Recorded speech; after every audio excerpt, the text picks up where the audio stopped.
And I used to do that for so long.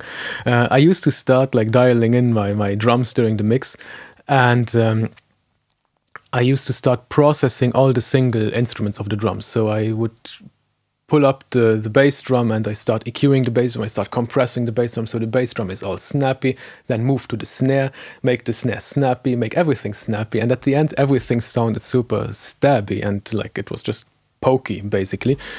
But it didn't sound organic anymore. And many times you would want the drums to sound rather organic, but with energy and snap. So that's where the parallel compression is really cool, because you can mix your drums in a very like organic and nice way, so it's like warm and big and full.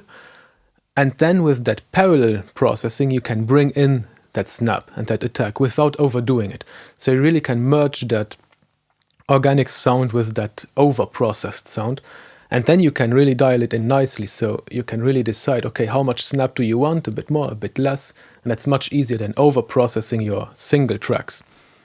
And there's really no end to that. You can do that on drums, which is like super famous. You can do it with vocals, which sometimes works really well. You can do similar things with guitars. Some people do it with the whole mix. So you can run everything in parallel, so there's no end to that. And the more you run in parallel, the more fun it gets and the more you can mess up everything. But that's a part of the game. Yeah. So parallel compression is super cool. I use it a lot, not always. I used to use it too much, and I figured out throughout the last years that I try to do as little as possible to maintain as much of the initial sound as possible.